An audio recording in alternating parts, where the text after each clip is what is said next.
આપ જોઈ રહ્યા છો આપણું ગુજરાત સમાચારની વિસ્તારથી વાત કરીએ તો ગોંડલના સ્વપ્નદ્રષ્ટા રાજવી સર ભગવતસિંહજીને કારણે આજે પણ ગોંડલ રાજ્યની અને રાજવી પરિવારની ખ્યાતિ દેશ વિદેશમાં ફેલાઈ રહી છે। ત્યારે યદુવેન્દ્રસિંહ નામની વ્યક્તિએ પોતે ગોંડલ સ્ટેટના યુવરાજ તરીકે ઓળખ આપી સમારંભોમાં મહાલતા હોવાની વિગતો સામે આવતા ચકચાર જાગી છે। બીજી બાજુ રાજવી પરિવારે આ વ્યક્તિને નકલી ગણાવી કોઈ પણ જાતના સંબંધ નથી તેવી ચોખવટ કરી છે। રાજવી પરિવાર નકલી યુવરાજ સામે કાનૂની કાર્યવાહી કરે તેવી શક્યતાઓ પણ દર્શાવાઈ છે।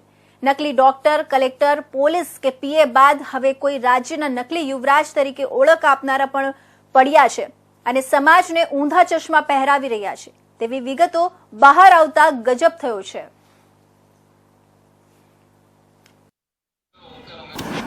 બિલકુલ આપ સૌ મીડિયાના આમ તો પેલેસની અંદર ગોંડલ પેલેસમાં સ્વાગત છે અને આપના માધ્યમથી અમે અમારો જે ખુલાસો છે તે ખાસ કરીને ખુલાસો કરવાનો છે કે ગોંડલમાં 17મી પેઢીએ ગોંડલ સ્ટેટના 17મી પેઢીએ મહારાજા હિમાંશુ સિંહજી સાહેબનું જ હમણાં તાજેતરમાં આપણે રાજતિલક થયું છે અને એ મહારાજા ભગવતસિંહજી જે ગોંડલ સમગ્ર વિશ્વમાં વખણાય છે તે ભગવતસિંહથી 5મી પેઢીએ છે અને હાલ પોતે નામદાર મહારાજા તરીકે બિરાજમાન છે। અમને ધ્યાનમાં આવ્યું કે કોઈ યદુવેન્દ્રસિંહ જાડેજા કરીને છે જે થોડા સમય પહેલાં પાટીદાર સમાજનું એક ભવ્ય સંમેલન થયું હતું, ત્યારબાદ એક ધંધુકામાં 111 દીકરીના સમૂહ લગ્ન ઉત્સવ સરસ મજાના થયા હતા અને ત્યારબાદ હમણાં ક્ષત્રિય સમાજની એકતાનું એક કોઈ ગોતા ખાતે એક સંમેલન થયું હતું। આ 3-4 કાર્યક્રમો સહિત ઘણા બીજા કાર્યક્રમો છે કે જેમાં યદુવેન્દ્રસિંહ ગોંડલ રાજવી તરીકે હાજરી આપતા હોય છે અને લોકોથી માન સન્માન મેળવતા હોય છે।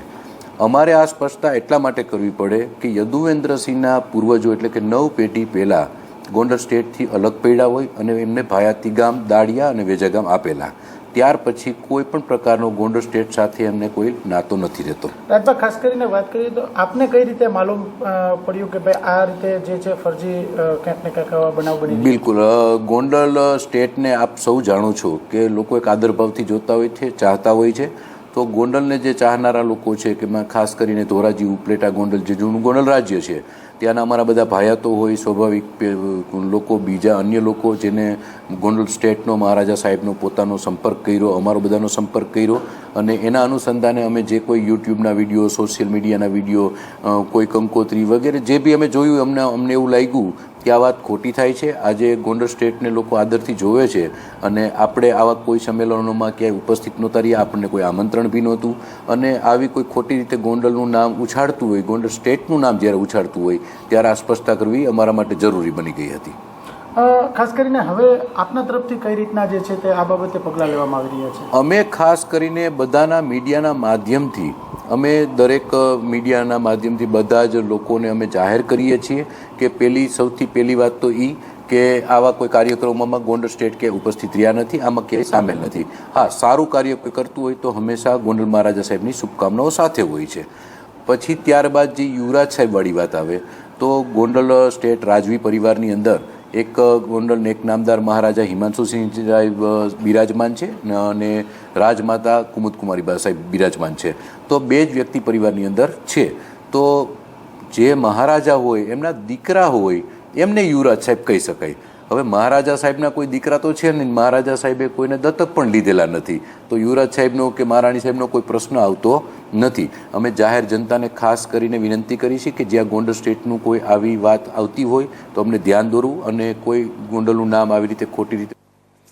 તો જામનગર જિલ્લામાં સરકારી લીઝ મેળવીને ચાલતા ભરડિયા બ્લેકસ્ટોન ક્વોરીના સંચાલકોના લાંબા સમયના ટેકનિકલ પ્રશ્નો નહીં ઉકેલાય તો દર મહિને 3,32,000 ટન કપતીનું ઉત્પાદન કરતો આ ઉદ્યોગ અનિશ્ચિત મુદ્દત માટે બંધ રાખવા લીઝ ધારકોએ ચીમકી ઉચ્ચારી છે।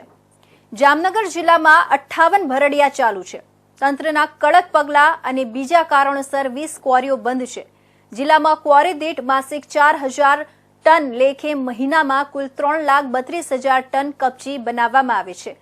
સરકારી બાંધકામ વિભાગ અને ખાનગી બાંધકામ ક્ષેત્ર માટે મહત્વના આ ક્ષેત્રના ધંધાર્થીઓના પ્રશ્નો એવા છે કે ધંધાર્થીઓને એન્વાયરમેન્ટ સર્ટિફિકેટમાં દર્શાવેલા નિર્ધારિત ઉત્પાદનથી ઓર્ડરોના હિસાબે વધુ ઉત્પાદન થાય તો તેને ભૂસ્તર શાસ્ત્રીની ખાણ ખનીજ વિભાગની કચેરી દ્વારા નિયમ ઉલ્લંઘન ગણવામાં આવે છે. તંત્રએ લીઝ ધારકની જરૂરિયાત મુજબ ઈસીની મંજૂરી બાબતે વ્યવહારુ અભિગમ રાખી મંજૂરી ઉત્પાદનની મર્યાદા અરજી બાદ વધારી આપવી જોઈએ, પરંતુ તેમ થતું નથી.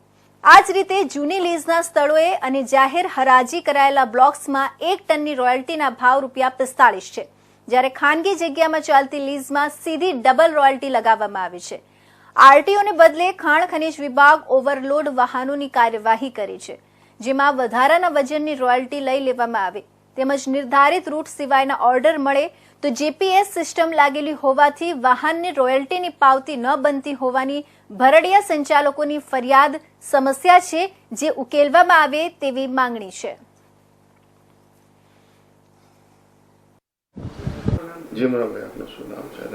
પ્રવીણભાઈ ગોભાઈ બોદર ઉર્ફે નામ મારું મુનાભાઈ બોદર. મારો હોદ્દો અહીંનો પ્રમુખ છું જામનગર બ્લેકસ્ટોન કોરી ઇન્ડસ્ટ્રી એસોસિએશનનો.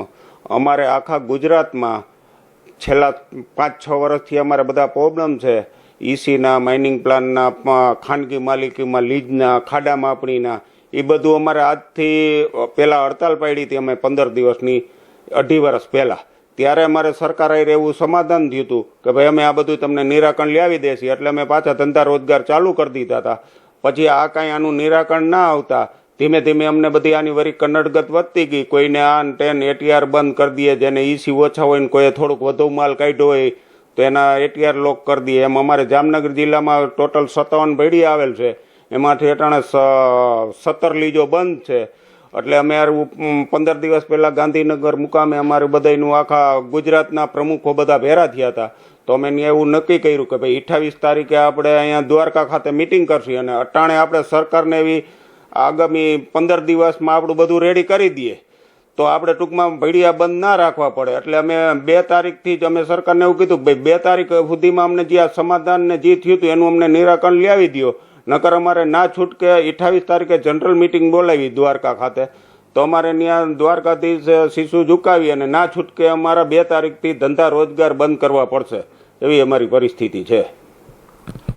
અંજારના તાલુકા હેલ્થ ઓફિસર તરીકે છેલ્લા 14 વર્ષથી કાર્યરત 58 વર્ષીય ડોક્ટર રાજીવ એ અંજારિયાને હની ટ્રેપમાં ફસાવી અશ્લીલ વિડીયો ઉતારી બ્લેકમેલ કરીને 30 લાખ રૂપિયા પડાવવાના પ્રયાસે ભારે ચકચાર મચાવી છે.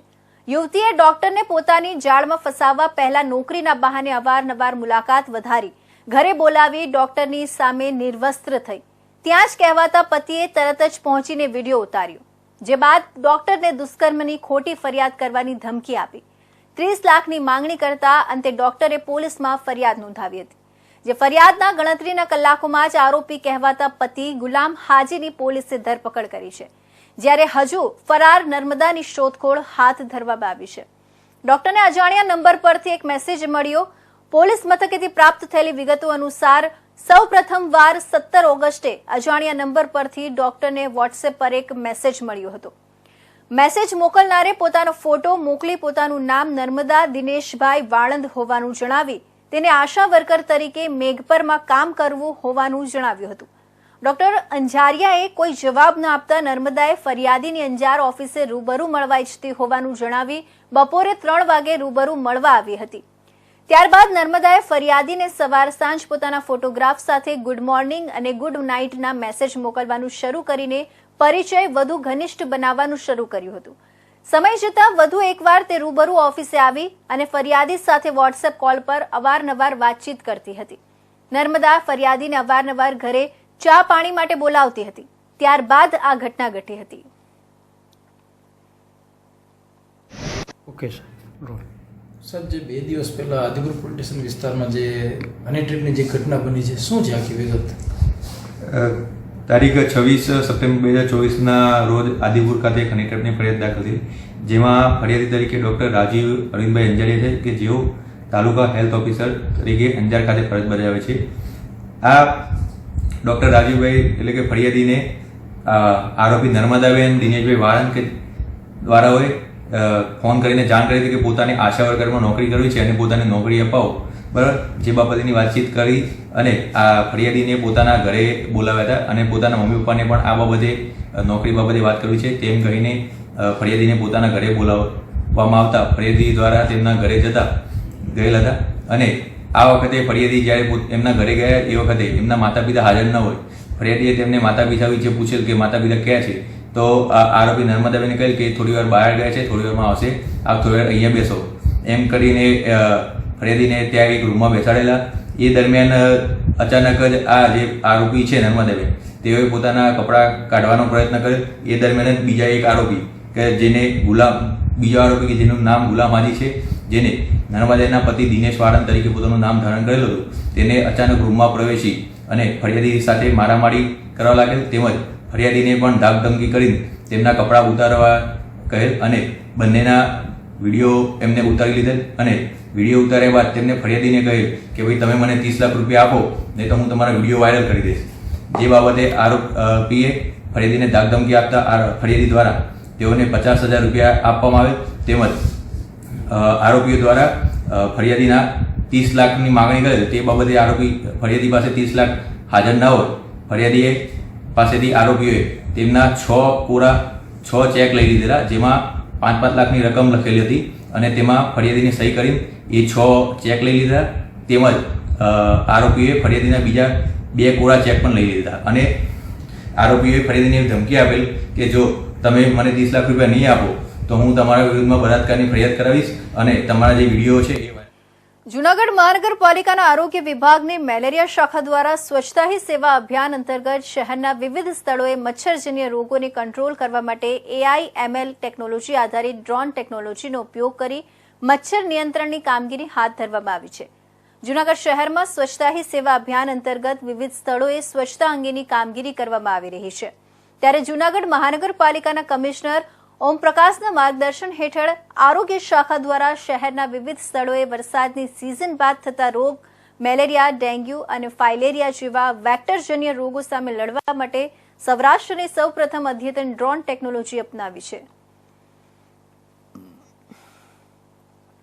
કે વરસાદના પછી શહેરમાં ઘણી જગ્યાએ પાણી ભરવાની સમસ્યા સર્જિત થતી હોય છે અને જે પાણી ભરવાના સ્થળો છે આ સ્થળો ઉપરથી મલેરિયાના, ડેન્ગ્યુના, ચિકનગુનિયાના લાર્વા ડેવલપ થતા હોય છે અને શહેરમાં મોસમી બીમારીઓ અને સાથે સાથે મલેરિયા જનિત બીમારીઓ, મોસ્કિટો જનિત બીમારીઓ જે છે આ પણ વધતી હોય છે. જૂનાગઢ મહાનગરપાલિકાના એક નવા ઇનોવેશન તરીકે શહેરમાં મોસ્કિટો પોપ્યુલેશનને કંટ્રોલમાં રાખી શકાય અને બીમારીઓને લોંગ ટર્મ સુધી કંટ્રોલમાં રાખી શકાય આને માટે ડ્રોન દ્વારા તમામ શહેરના પાણી ભરાતા વિસ્તારોનો સર્વે કરવા માટેનો એક કાર્યક્રમ હાથ ધરવામાં આવ્યું છે. જૂનાગઢ મહાનગરપાલિકા દ્વારા આ કાર્યક્રમ મુજબ તમામ શહેરનું ડ્રોન મારફત સર્વે થશે અને આ તમામ ઇમેજીસને AI અને મશીન લર્નિંગ મારફત જેટલા પણ પ્રોબેબલ બ્રીડિંગ સ્પોટ છે, જે પાણી ભરાવના સ્થળ છે, આને આઈડેન્ટિફાઈ કરવામાં આવશે અને આ સ્થળને આઈડેન્ટિફાઈ કર્યા પછી ઓટોમેટિકલી આ તમામ સ્પોટ્સ જે પ્રોબેબલ વોટરલોગિંગ સ્પોટ છે અથવા પ્રોબેબલ જ્યાં લાર્વા જનરેટ થઈ શકે છે આ સ્પોટને એક એપ્લિકેશન ઉપર ટ્રાન્સફર કરવામાં આવે છે. આ એપ્લિકેશનમાં જે અમારા ફિલ્ડ લેવલ વર્કર્સ છે આના દ્વારા દરેક જગ્યા ઉપર જઈને આ લાર્વાને નષ્ટ કરવાની કામગીરી કરવામાં આવી છે. જે એરિયાઝ અમારા ફિલ્ડ વર્કર્સ દ્વારા નહીં થઈ શકતા હોય, જે ઇનએક્સેસિબલ એરિયાઝ કહેવાય છે, આ ઇનએક્સેસિબલ એરિયાઝને એક બીજા ડ્રોન દ્વારા ત્યાં સ્પ્રે કરીને આ લાર્વાનો નાશ કરવામાં આવે છે. મને જણાવતા હર્ષ થાય છે કે છેલ્લા 20 દિવસની કામગીરીમાં ડ્રોન મારફત અમે 704 બ્રીડિંગ પ્લેસીસ શોધવામાં આવ્યા છે અને આ તમામ બ્રીડિંગ પ્લેસ ઉપર અમારા ફિલ્ડ વર્કર્સ દ્વારા લાર્વાને નષ્ટ કરવાની કામગીરી કરવામાં આવી છે. હજુ સુધી 575 બ્રીડિંગ પ્લેસને ક્લિયર કરી નાખવામાં આવ્યા છે અને 129 બ્રીડિંગ પ્લેસીસ છે આ હજુ સુધી અત્યારે ત્યાં કામગીરી ચાલુ છે. ખૂબ જણાવતા હર્ષ થાય છે કે જે ઇનએક્સેસિબલ એરિયાઝ જે છે ત્યાં ડ્રોન દ્વારા ખરેખર છિડકાવ કરીને આ લાર્વાને નષ્ટ કરવામાં આવતા હોય એવા 104 સ્થળો ઉપર ડ્રોન દ્વારા આ લાર્વાને નષ્ટ કરવામાં આવ્યા છે. 51 વધારાના ઇનએક્સેસિબલ એરિયાઝ છે જે ડ્રોન દ્વારા નષ્ટ કરવામાં આવશે. શહેરમાં આ તમામ કામગીરીને કારણે મલેરિયા, ડેન્ગ્યુ અને ચિકનગુનિયાના જે રોગ છે આમાં સરસ ઘટાડો જોવા મળ્યો છે અને અત્યારે આપણે જાણીએ છીએ કે શહેરમાં મોન્સૂન સક્રિય છે ફરીથી, તો આ મોન્સૂનના એક વખત ઓછું થયા પછી ફરીથી સર્વે કામગીરી કરવામાં આવશે, ફરીથી તમામ સાઇટોને આઈડેન્ટિફાઈ કરવામાં આવશે અને ફરીથી સ્પ્રે દ્વારા આ તમામ એરિયાઝને સ્પ્રે કરીને આ લાર્વા નષ્ટ કરવામાં આવશે. જૂનાગઢ મહાનગરપાલિકા દ્વારા 57 સ્ક્વેર કિલોમીટરનો જે ક્ષેત્ર ધરાવે છે મહાનગરપાલિકા, આમાં લગભગ 130 સ્ક્વેર કિલોમીટર પ્લસનો સર્વે અને 400 કલાકનો જે છે આ સ્પ્રેઇંગની કામગીરી ડ્રોન મારફત ધરવામાં આવશે. જૂનાગઢ મહાનગરપાલિકાનો એક નવો અભિગમ છે અને મને આશા નહીં પરંતુ પૂર્ણ વિશ્વાસ છે કે આ કામગીરીથી આપણે એવા એરિયામાં પહોંચી શકીશું જ્યાં આપણે માનવી નહીં પહોંચી શકે છે અને આપણે વધુમાં વધુ એરિયા આઈડેન્ટિફાઈ કરી શકીશું જે નોર્મલી ફિલ્ડ લેવલ ઉપર જે કામ કરતા માણસો છે જે નહીં શોધી શકે છે.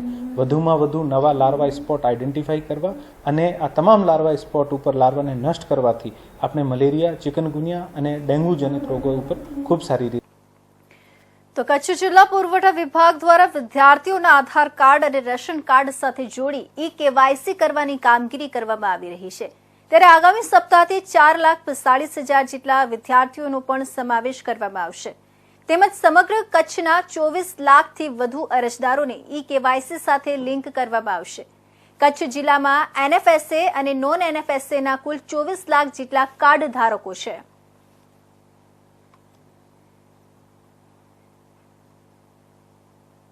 એકચ્યુઅલી હવે રાશન કાર્ડ સાથે આધાર કાર્ડને લિંકેજ કરવામાં આવી રહ્યું છે અને એને કહેવાય છે KYC. અને ફ્યુચરમાં જેટલા ગવર્મેન્ટના બેનિફિટ છે એ લેવા ફરજિયાત KYC હોવું જરૂરી છે.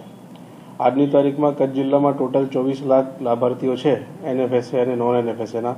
તમામના મેમ્બરના KYCની કામગીરી ચાલુ છે, જેમાંથી 2.5 લાખ જેવાની કામગીરી સંપૂર્ણ થઈ ગઈ છે.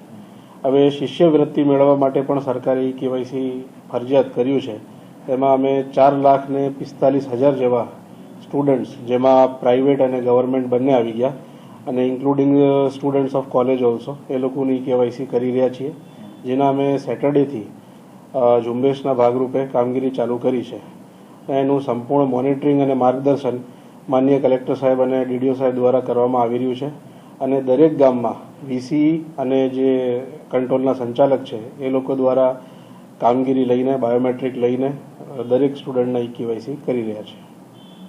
જે છેવાડાના વિસ્તાર છે ત્યાં અમે બંને VC અને FPSને ત્યાં મોકલીએ છીએ, ગામડામાં જ મોકલીએ છીએ કે એ લોકોને સિટી સુધી ના આવવું પડે અને કેમ્પ પણ યોજીએ છીએ, પહેલાંથી અગાઉથી જાણ કરીએ છીએ અને આઈ હોપ કે નેક્સ્ટ વીકની અંદર તમામ કામગીરી જે સ્ટુડન્ટ્સની છે શિષ્યવૃત્તિની એ પૂર્ણ કરવામાં આવશે. સામાન્ય રીતે આજે ગરબા શેરીઓમાંથી નીકળી પાર્ટી પ્લોટ પર પહોંચી ગયા છે. ત્યારે ગરબાની પરંપરાને જાળવવા માટે પરમ શક્તિ ચેરિટેબલ ટ્રસ્ટ દ્વારા રાત્રિ બિફોર નવરાત્રિમાં માંડવી ગરબાનું આયોજન કરવામાં આવ્યું હતું, જેમાં ગરબા વૃંદો કે DJ કે ધમાલિયા સંગીતના બદલે ઢોલ અને શરણાઈના પરંપરાગત સંગીત સાથે યૌવન મસ્ત બનીને ઝૂમી ઉઠ્યું હતું અને ગરબાના અવનવા સ્ટેપ સાથે ગરબાની રમઝટ બોલાવી હતી.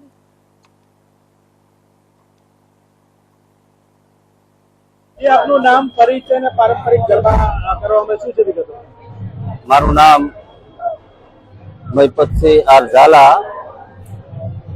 અને આ પરમ શક્તિ ચેરિટેબલ ટ્રસ્ટના આયોજકો ની અંદર મારા દીકરા કૃષ્ણકુમારસિંહ અને એમની ટીમ આ બધાએ પારંપરિક નવરાત્રીનું આયોજન કરેલું છે.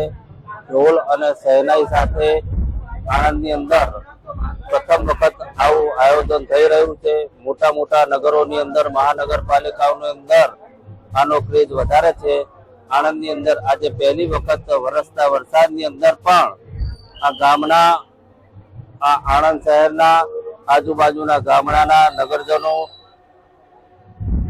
ધાર્મિક ભાવના ધરાવતા એવા યુવક અને યુવતીઓ આ નવરાત્રીની અંદર, બિફોર નવરાત્રીની અંદર સામેલ થઈને આનંદ અને ઉલ્લાસથી ભાગ લઈ રહ્યા છે. તે બદલ સર્વે આણંદ નગરપાલિકા, નગરજનો, આજુબાજુના ગામડાના ઉપસ્થિત તમામ ગ્રામજનોનો આભાર વ્યક્ત કરું છું. નમસ્કાર, જય હિન્દ, ગરવી ગરવી, જય ગુજરાત. તો ભાવનગર જિલ્લામાં હવામાન વિભાગની આગાહી મુજબ ભાવનગર શહેર અને જિલ્લામાં સાર્વત્રિક વરસાદ વરસ્યો છે. જિલ્લાના ભાલ પંથકના અનેક ગામોના ખેતરોમાં વરસાદી પાણી ઘૂસી ગયા છે. ભાલ પંથકના પાયડ, ખાખલી, રાજપરા, દેવડિયા વિસ્તારના વાડી વિસ્તારમાં વરસાદી પાણી ઘૂસી ગયા છે. આ વિસ્તારમાં વરસાદી પાણી ઘૂસી જવાથી ખેતરોમાં ગોળ, કપાસ જેવા પાકો બગડી ગયા હતા. ભાલ પંથકના ખેડૂતો પાકના નુકસાન માટે વળતરની માંગણી કરી રહ્યા છે. ઉભારનું પાણી બહાર આવવાનું હોવાથી આ અમારે ઝાડ, કપા બધું પાણીમાં અત્યારે ગરકાવ થઈ ગયેલું છે. હવે આનો કાંઈક પ્રશ્ન હલ થાય એવું કરો એવી સરકારને અમે નમ્ર વિનંતી કરવી છે. આ બાજુ અમારે ઘેલો અને આ બાજુ કાળુભારી બે ગામની બે વચ્ચે ગામ પાળિયાદ આવેલું છે અને બેયનું પાણી બહાર આવે છે. તો આની વહેલી તકે કાંઈક સગવડતા થાય એવું કરો એવી અમારે સરકારને વિનંતી છે. જૂનાગઢ શહેર તેમજ જિલ્લામાં ભારે વરસાદના પગલે ગિરનાર પર્વત પર નદીઓના ઘોડાપૂરની વહેતા હોય તેવી સ્થિતિ જોવા મળી રહી છે. હવામાન વિભાગની આગાહીના પગલે છેલ્લા 2 દિવસથી અવિરત વરસી રહેલા મેઘ વર્ષાને કારણે તેમજ ગઈકાલે સવારથી જ અસહ્ય ગરમીની વચ્ચે બપોર બાદ ભારે તોફાની પવન સાથે ગિરનાર પર્વત પર 6 ઇંચ જેટલા વરસેલા વરસાદને કારણે ગિરનાર પર્વતની સીડીઓ જાણે નદીમાં ફેરવાઈ ગઈ હોય તેવા દ્રશ્યો જોવા મળી રહ્યા હતા. તો બીજી તરફ ભવનાથ વિસ્તારમાં આવેલા ભારતીય આશ્રમ પાસે તેમજ દામોદર કુંડમાં ભારે પૂરની સ્થિતિ જોવા મળી હતી. એક તરફ કાચા સોના સમાન વરસી રહેલા વરસાદને કારણે લોકોને ગરમીમાંથી રાહત મળી હતી, તો બીજી તરફ ખેતરોમાં રહેલા સોયાબીન, તુવેર, કપાસ જેવા પાકોને ભારે નુકસાની, જ્યારે મગફળી જેવા પાકોને જીવન દાન મળ્યું હોવાનું ખેડૂતો દ્વારા જણાવવામાં આવ્યું હતું. 4 કલાકમાં મેઘરાજાની તોફાની બેટિંગના કારણે પ્રવાસન સ્થળ ભવનાથ વિસ્તાર તેમજ દામોદર કુંડમાં પૂરની સ્થિતિ જોવા મળી હતી. જ્યારે જિલ્લાના ખેતરોમાં અનેક જગ્યાએ પાણી ભરાવાના કારણે ખેડૂતોને ભારે હાલાકીનો સામનો પણ કરવો પડી રહ્યો હોવાનું ધરતીપુત્રો દ્વારા જણાવવામાં આવ્યું હતું.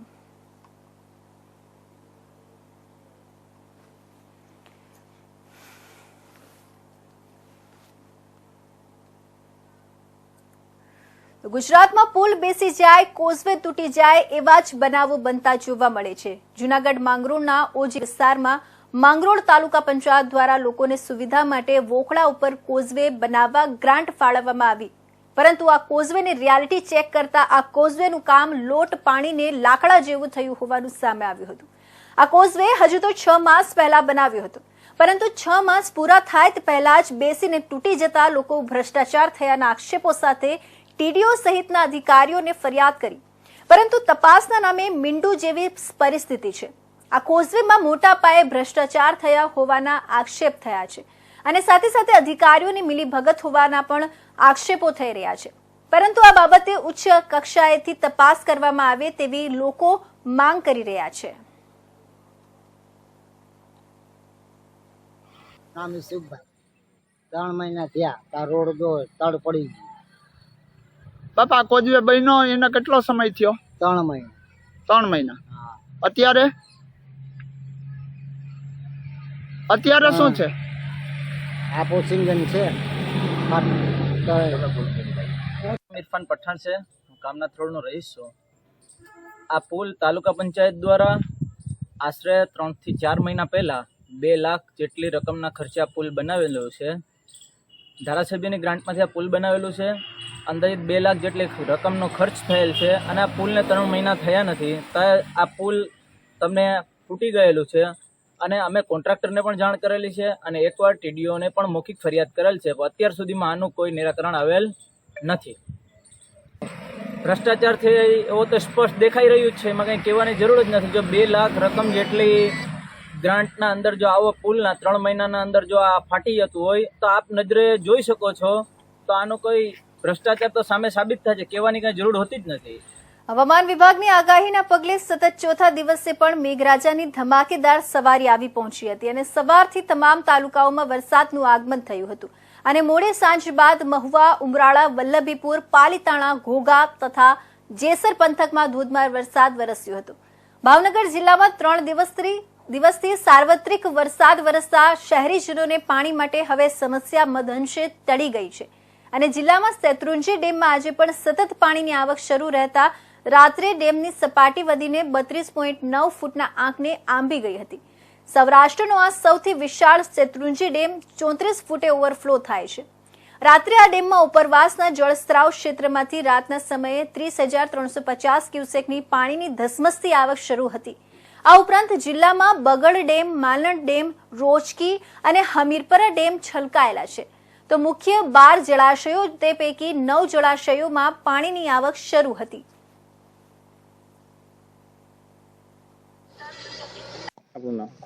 Siddharajsinh Gohil, section officer, Shetrunji dam. હાલમાં કાલ રાતે 90% ડેમ ભરાઈ ગયો છે અને સતત પાણીની આવક ઉપરથી ચાલુ છે અને હાલમાં ડેમનું લેવલ વધે છે. અત્યારે 8,117 ક્યુસેક જેટલી પાણીની આવક ચાલુ છે. આ ડેમમાંથી પાલીતાણા અને તળાજા તાલુકાના 118 ગામને સિંચાઈનું પાણી મળે છે. તેની લીધે આવતી સિઝનમાં એ લોકોને પૂરતા પ્રમાણમાં પાણી મળી રહેશે. નામ મારું નામ મયુરસિંહ હઠીસિંહ સરવૈયા, આગેવાન ખેડૂત કાર્યકર તથા માજી તાલુકા પંચાયતના પ્રમુખ. આજે શેત્રુંજી ડેમ જ્યારે ભરાવાની તૈયારીમાં છે ત્યારે ખૂબ હર્ષની લાગણી અનુભવીએ છીએ. હું તો નહીં પણ આખા ભાવનગર જિલ્લાની જીવાદોરી સમાન આ શેત્રુંજી ડેમ જ્યારે ભરાય ત્યારે ખેડૂતો તથા મહાસિટી એટલે મહાનગરપાલિકા ભાવનગર, તળાજા, પાલીતાણા અને ગારિયાધાર એ તમામ પ્રજા ખૂબ આનંદમાં આવી જાય છે. કારણ કે છેલ્લા દિવસોમાં જ્યારે ઉનાળામાં પાણીની સમસ્યા ઊભી થાય છે.